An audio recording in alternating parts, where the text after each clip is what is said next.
listening to Your Secret is Safe with Me, non-judgmental talk about infidelity with Dr. Marie Murphy.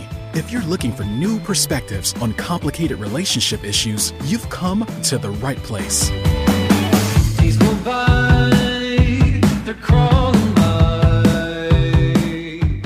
Hi, everyone. I'm Dr. Marie Murphy.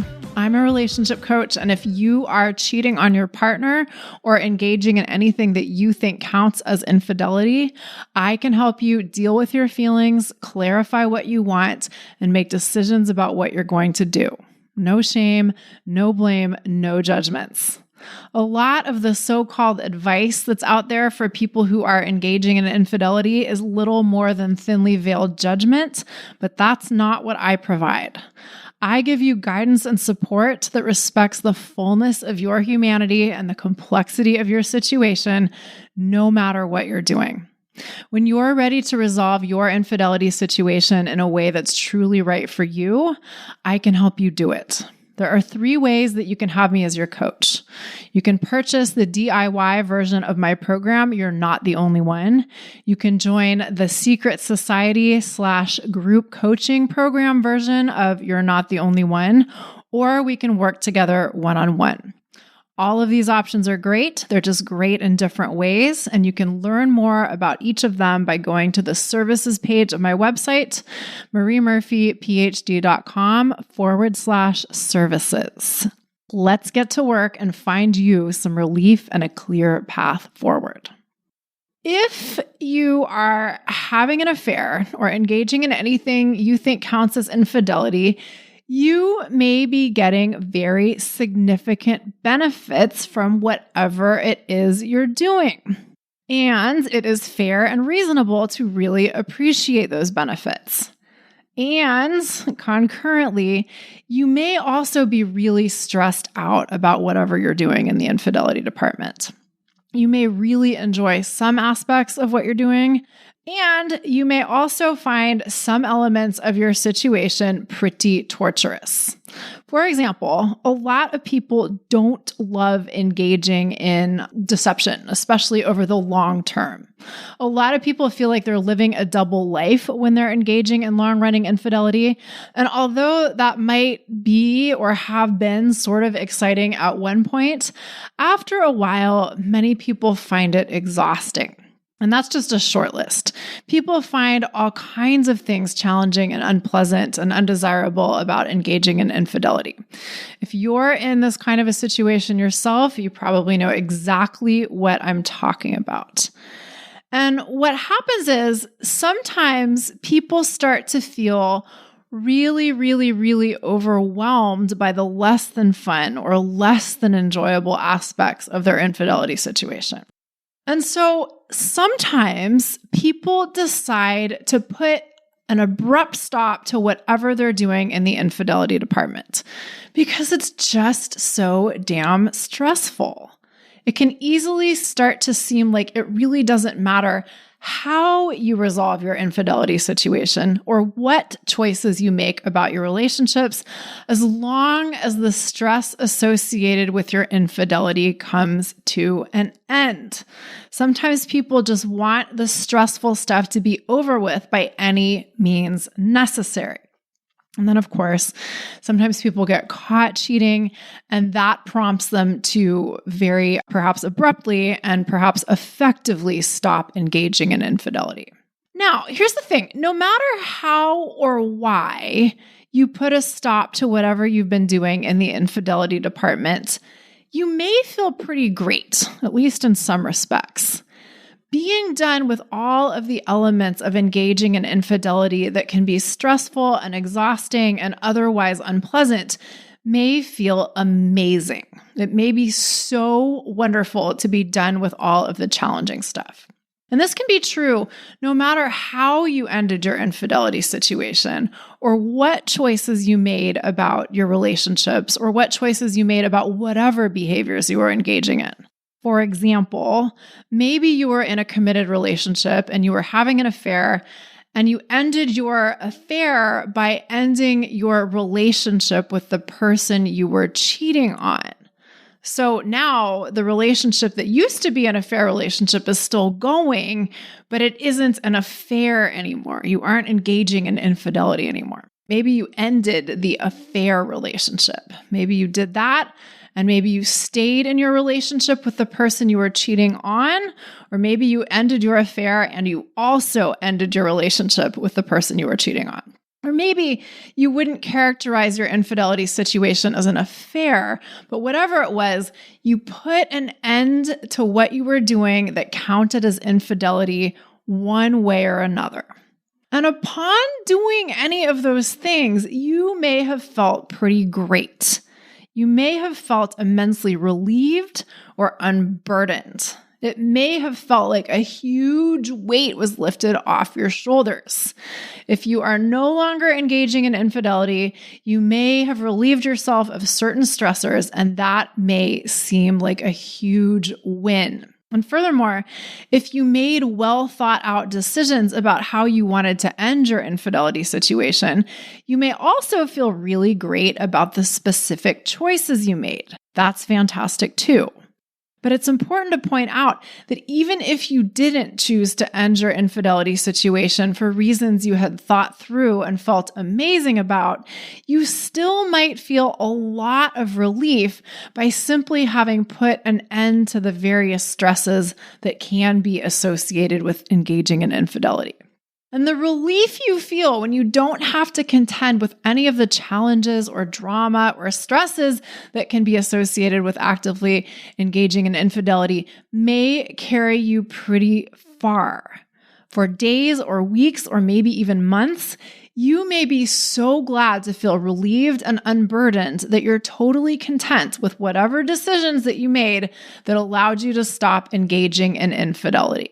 And enjoying that relief can be wonderful, but there may come a point when you start to miss the excitement of your infidelity situation. There may come a point when you feel really bored in the absence of your infidelity situation and all of the drama that came with it. Even if there were elements of all of that drama that you really did not like while it was all going on, you could still miss it once it's gone. Because we may prefer feeling entertained to feeling bored. Excruciating drama, as unpleasant as it may be, is still very exciting in a way.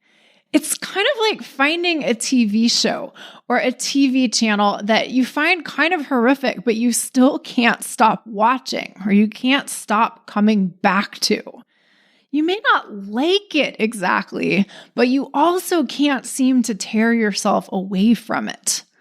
And metaphorically speaking, when you find the affair TV channel in your life or the infidelity TV channel in your own life, your brain may just want to keep on watching that channel because it's exciting.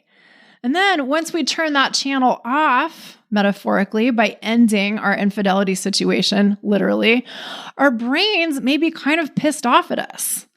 Even though we were the one that had to deal with all of the drawbacks associated with our infidelity drama, we may have also been very entertained by our infidelity drama.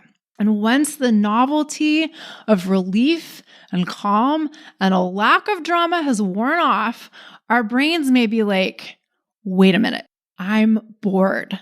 I want the excitement back. I want to turn on affair TV again. Let's go back to that infidelity TV channel, why don't we? It's really important to know that this can happen, and if it does happen to you, it's not a sign that there's anything wrong with you. Post-infidelity boredom is definitely a thing.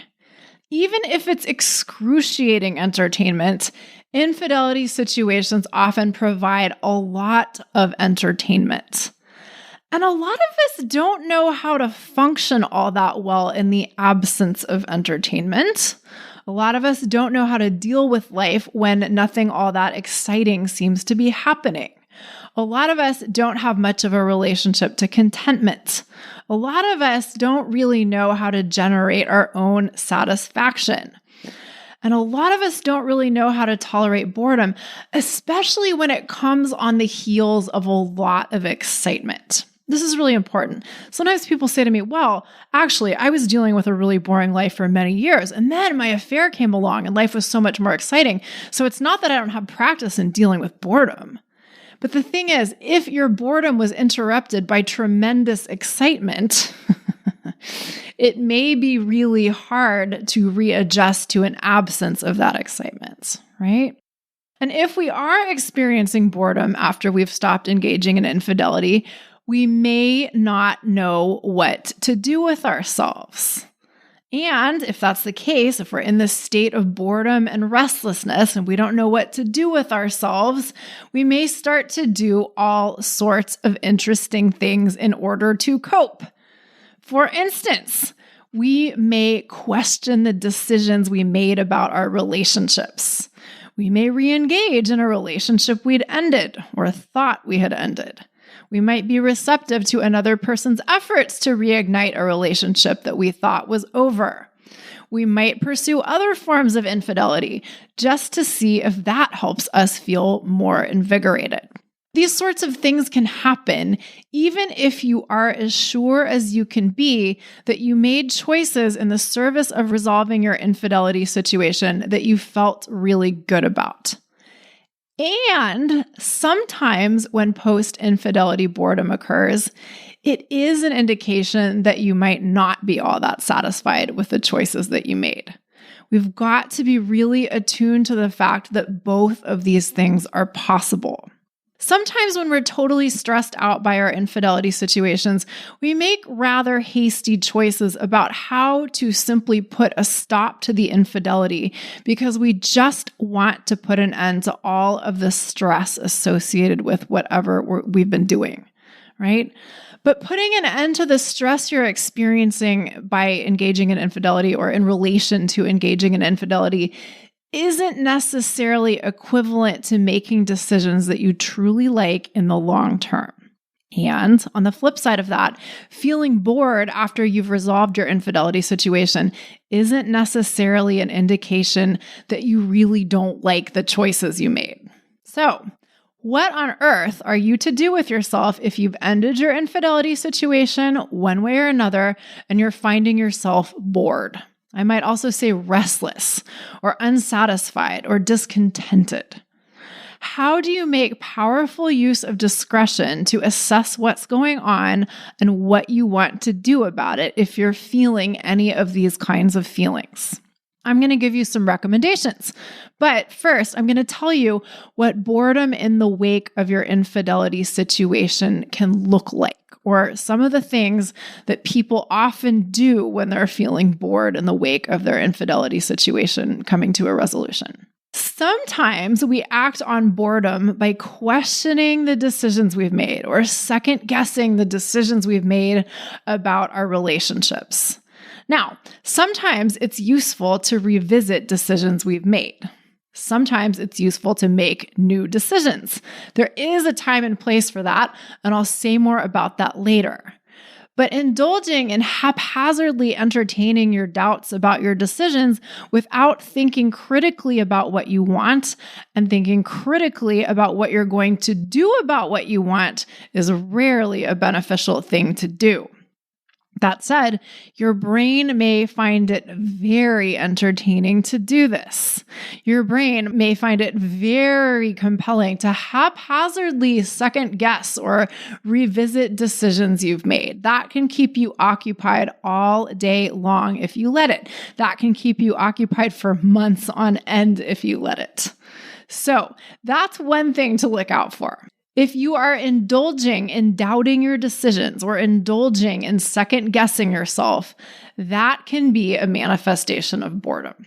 Another possible indication that you're feeling bored is that you're looking for ways to engage with the person you ended a relationship with. Let's say you ended your relationship with your affair partner and you told them you didn't want to talk to them anymore and you don't want to see them anymore. Even if you told them that, the idea of seeing them or talking to them might seem really compelling to you. It may seem like you actually need to talk to them or see them, right? For example, maybe you still have some stuff of theirs. you may start to think that you have to find a way to give their stuff back to them, even if they can definitely live without the stuff of theirs that you still have. And even though the two of you said you weren't going to connect anymore. If you wanted to, you could make it seem like a matter of life or death that you still have half a pack of gum that was originally theirs.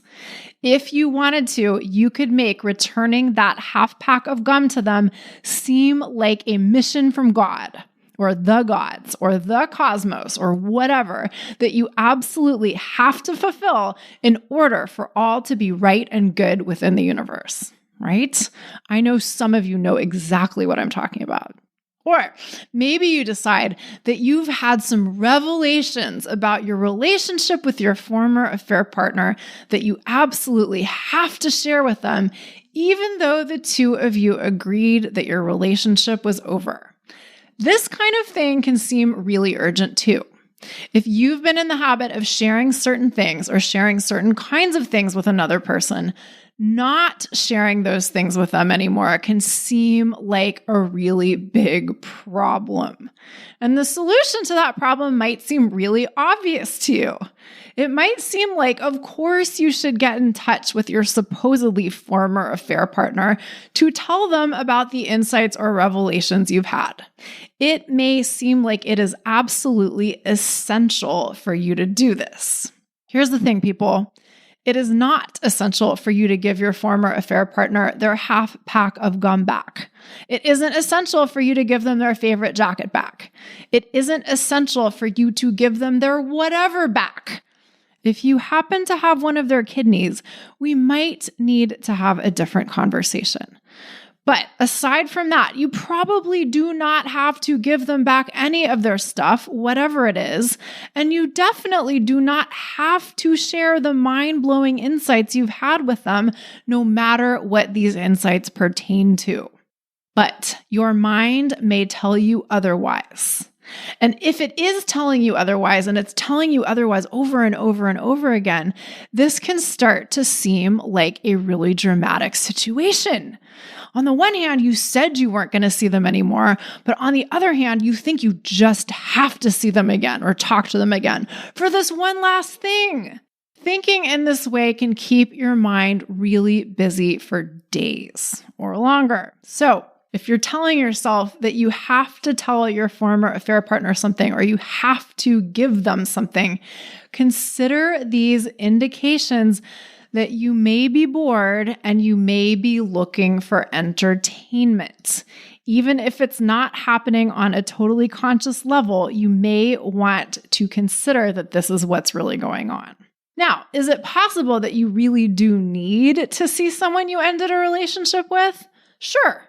Let's say you left your relationship with your spouse and you and your spouse have a kid together or kids together, or you're caring for other people together, or you have a shared pet or whatever, right? If that's the case, you probably do have all kinds of reasons why you either need to see them or would consciously choose to see them. You may have business to attend to with them that could quite reasonably be considered essential or unavoidable. Attending to that kind of stuff is one thing, but it's another thing entirely to stalk them on social media or to sign up for a bunch of dating apps just to see if they're out there looking for somebody. That kind of thing technically is not necessary. But if your mind is trying to tell you that it actually is necessary or essential for you to attempt to see what's going on in your former spouse or your former partner's personal life, which it could, I urge you to consider that this is an indication that you're trying to stir up some drama for yourself, which may be an indication that you're bored and you don't know what to do with that. Okay, the next possible indication that you might be bored is a tricky one. If you've ended your infidelity situation and you've chosen to be with one particular person in a committed relationship, but you're finding that you are very interested in flirting with other people or making out with strangers that you meet randomly or looking for people to hook up with online, you might be bored. These can be indications that you're bored and you're looking for entertainment. But it's also possible that you really want to be able to do whatever you want with whoever you want. And that's a legitimate thing to want to do. There may be times in life when you really want to be in a committed relationship, monogamous or otherwise. And there may be times in life when you do not want to be in any sort of committed relationship at all. Sometimes we experience a lot of pressure to put a stop to the infidelity we're engaging in by choosing to commit to one relationship. And sometimes there's a lot of pressure for that one relationship to be monogamous. And sometimes choosing to commit to one monogamous relationship is a great way to resolve an infidelity situation. Depending on your situation and your preferences, that might be a really great resolution for you. But sometimes this sort of choice is not a great resolution to an infidelity situation. Sometimes what we really want is to be able to date whoever we want, or make out with whoever we want, or have sex with whoever we want, or message whoever we want, or do whatever we want with whoever we want without being committed to anyone. And if we don't recognize that that is a legitimate option, we may force ourselves to choose something else. Or put a little differently, we may choose to do something else without really being enthusiastic about choosing it. And that may not work out too well. So, if you're finding yourself wanting to go out and exercise a lot of options with whoever you want to, in the wake of your infidelity situation being supposedly resolved, I urge you to consider that wanting to have your freedom is definitely a legitimate thing to want to do. And you're totally allowed to organize your life in the service of doing this ethically. However, if you resolved your infidelity situation by happily committing to a monogamous relationship, and now in the wake of that choice and in the wake of the dust settling within the resolution of your infidelity situation, and now you're finding yourself totally enthralled with the idea of connecting in some exciting way with every attractive new person you meet, that could be a response to feeling bored. Because here's the thing. Any relationship that you commit to after ceasing to engage in infidelity may not seem 1,000,000% exciting. It certainly could, but it might not. Here's why. Life within an infidelity situation can be a constant soap opera or a constant emotional roller coaster ride. And life outside of infidelity can seem boring by comparison, even if it's really pretty great. And it can be all too easy to pin the boredom on your relationship. It's all too easy to say, oh, the reason why I'm bored is because I don't really like my partner, right? Or I didn't choose the right person, or I didn't choose the right thing in terms of what I want my romantic life to look like right now. Let's say that you ended your infidelity situation by leaving a relationship you were committed to and pursuing a relationship with the person who was your affair partner, but now is just your partner. It's possible that engaging with them under these new circumstances is something your brain finds less exciting than engaging with them in the context of an affair. You may love them a lot, and you may really value your relationship with them, and you may just need to detox a little bit from infidelity-related excitement and recalibrate yourself to this new way of enjoying your relationship with this person. It is not necessarily the case that your relationship with your former affair partner, who is now just your partner, isn't any good outside of the affair bubble. Being bored in the wake of infidelity drama does not have to be a bad thing, because we can detox from infidelity-related drama, and we can adjust our relationship to boredom. Here's another example. Let's say you chose to end your infidelity situation by putting a stop to whatever you were doing in the infidelity department and recommitting to your primary partner. Even if you made that decision for reasons that you were sure were great, it can be really easy to slip into blaming your partner for being their familiar old self, even if you also really love them and appreciate and enjoy them as their familiar old self. Any relationship can seem boring in contrast to the drama of an infidelity situation. And that might sound kind of tragic, but I don't think it has to be. Drama or excitement is sometimes a substitute for deeper or truer forms of satisfaction. I talked about this in a different way back in episode 37, which is called Drama, Discomfort, and Infidelity, or something like that. Maybe infidelity, drama, and discomfort. Anyway, something close to that. There's nothing wrong with wanting some entertainment. There's nothing wrong with wanting some excitement in our lives. That's fair enough. But many folks find that entertainment is no substitute for the satisfaction that can come from deciding what's important to us and deciding to use our time and energy in ways we find rich and meaningful and rewarding. So if you find yourself bored after you have resolved your infidelity situation one way or another, the first thing I encourage you to do is consider that you may be in withdrawal from infidelity drama. And it's not a terrible thing if you are. If life seems less exciting now and you don't like that, that's okay. It might not seem okay, but what if it actually is? Here's a serious question I want you to consider. What if it's okay if you're a little bored? What if it's okay if life isn't presenting you with a whole lot of entertainment right now, right? Because boredom, after all, is a naturally occurring human emotion. And even though we might not like feeling it, that doesn't mean that feeling bored is fundamentally a problem. We often think that it's a problem to feel bored, but what if that's exactly why we experience boredom as a problem? What if boredom is not a problem in any absolute sense? What if it's just an experience we're all going to have now and then, and it doesn't have to be a big deal at all? What if it's only a big deal because we make it so through our thinking? I think it's really important to consider boredom through those angles. I think it's also important to consider that if excitement gets to be a thing in your life, boredom might have to be a thing in your life too. What if there's no way for us to experience excitement without boredom?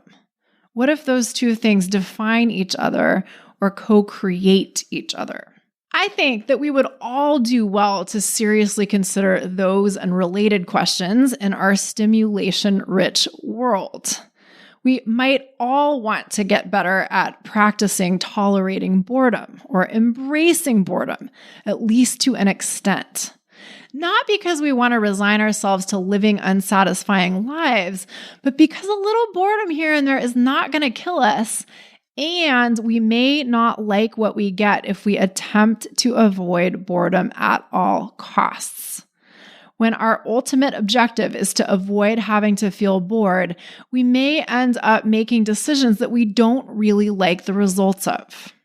Now, on the other hand, if your infidelity situation has been brought to a conclusion, or what you thought was a conclusion, and whatever initial relief you felt has worn off, and boredom has set in, and you think that you are existentially bored all the way to your bones, this is important to take seriously.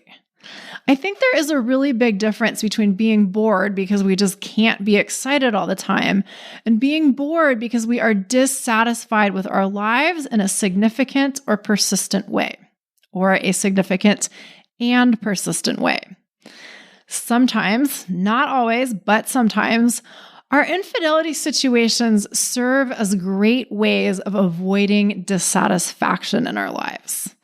To paraphrase Steven Pressfield in The War of Art, which is a great book, by the way, I consider it one of the most helpful books I have ever read, it can be a lot easier to have an affair than to write the novel you know you have inside of you, but are terrified to start.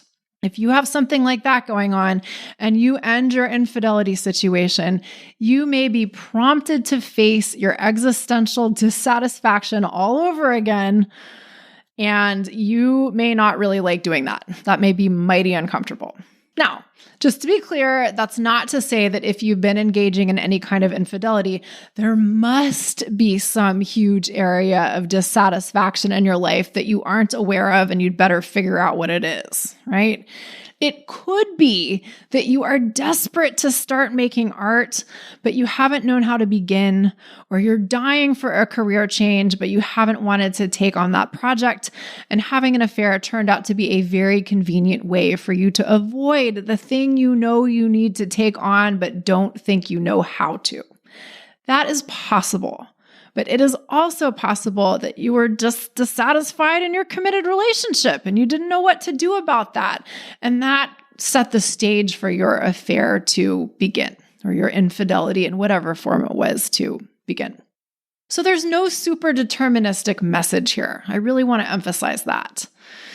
But if you are feeling bored in the wake of your infidelity situation being resolved, that is an excellent indication that you may want to take inventory of your life and get ruthlessly honest with yourself about how satisfied or excited you feel about all parts of it. If you find that you're really not that enthusiastic about anything in your life these days, it may be that your boredom has very little to do with your relationship or relationships. It may be time to think about making changes in other areas of your life rather than in your love life. A lot of people get into the habit of relying on their relationship or relationships as a source of good feelings, including excitement and entertainment, even in the absence of any kind of infidelity thing going on. And this, of course, is something that all sorts of subtle and not so subtle messages that are out there in the cultural fog nudge us into doing. So if you've been operating in this mode, there is definitely not anything uniquely wrong with you, right? It's fine to enjoy our romantic relationships, and it's fine to put a lot of emphasis on engaging in them. That can be really great. But when we start to rely or depend on our romantic relationships as our primary or only source of excitement or entertainment or good feelings or any other kind of sustenance, we're bound to be disappointed eventually. And the thing to be aware of is that when you're in the midst of an infidelity situation, it can be really easy to fall into the mode of relying on your love life as a source of entertainment without even recognizing that that's what's happening. And again, there's nothing wrong with you if you've slid into this mode. But if your infidelity situation has ended and you're in a period of recalibration in your love life and maybe your life as a whole, you may want to take a step back and decide intentionally what you want to expect out of your love life or of your romantic and sexual relationships. And with that, you may want to intentionally decide that you aren't going to expect your relationship or relationships to be a constant source of excitement and entertainment. So, to summarize, if your infidelity situation has ended and you are bored, check in with your relationship with boredom before you start to scrutinize the choices you've made about your relationships. Examine your overall satisfaction within your life as a whole before you start to think about making drastic changes in your relationships.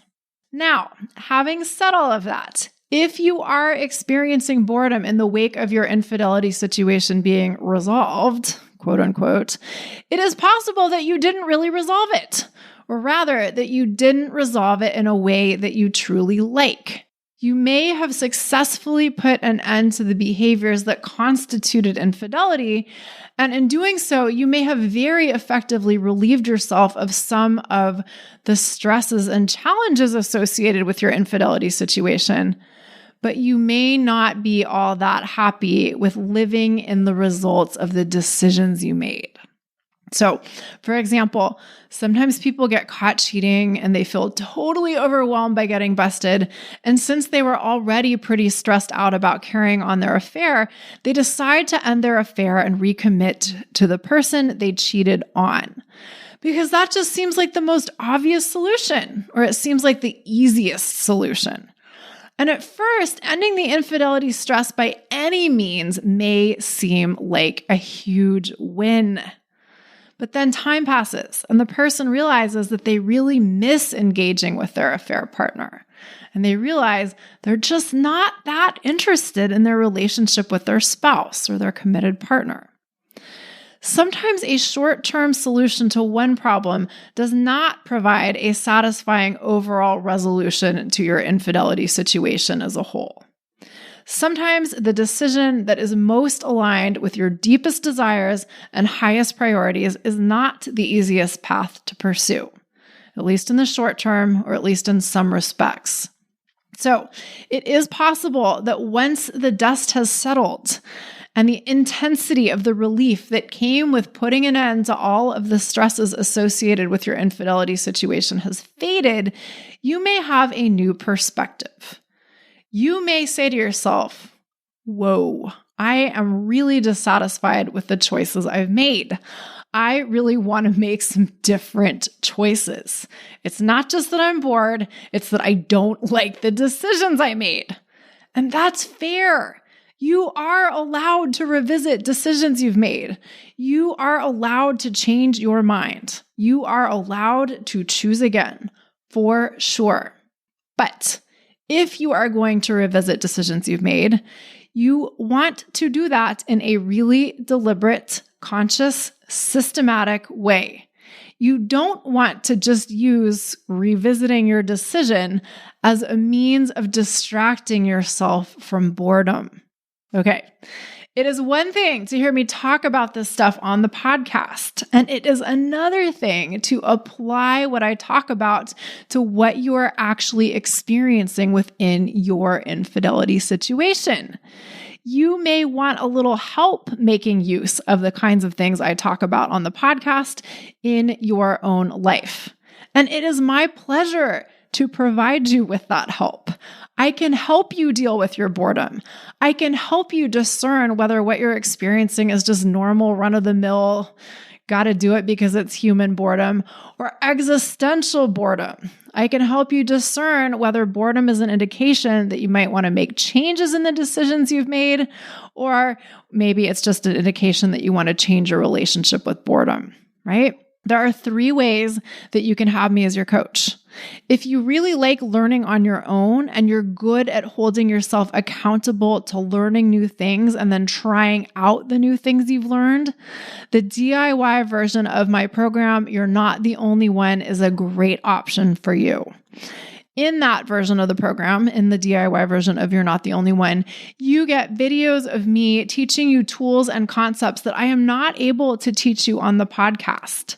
And you get assignments that will help you apply my teachings to your unique infidelity situation. And this stuff is available to you online all the time, forever and ever, once you purchase the DIY version of You're Not the Only One. If you like what you hear on the podcast and you think you just need a bit more help to deal with your infidelity situation in a way that you feel great about, the DIY version of You're Not the Only One may be the perfect fit for you. On the other hand, sometimes we want more than an online library of teachings and assignments. And if you do, I invite you to join the Secret Society or group coaching program version of You're Not the Only One. In the group coaching program, you get all of the online teachings and assignments, and you also get access to regular group coaching calls, which are held in a way that protects your privacy. On these calls, you can request coaching from me, and I will help you deal with the specifics of whatever it is you're grappling with. You'll also get to hear other folks who are dealing with similar challenges get coached by me too. Hearing other people get coached can be crazy helpful and also super inspiring.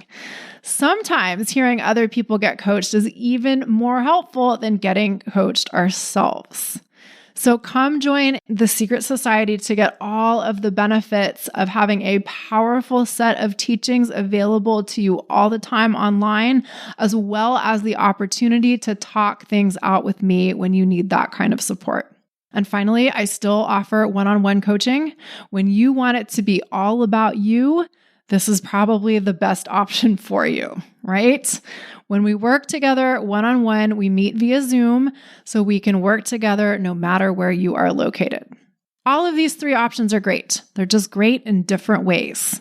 To learn more about each of them and to get started working with me in one of these ways, go to the services page of my website, mariemurphyphd.com/services. Why wait any longer to find yourself some relief and a clear path forward? The rest of your life is waiting for you beyond the challenges of your infidelity situation. Okay, everyone, that is it for today. Thank you all so much for listening. Have a great week. Bye for now. Thanks for listening to Your Secret is Safe with Me with Dr. Marie Murphy. Make sure to click subscribe to get updates on our latest episodes.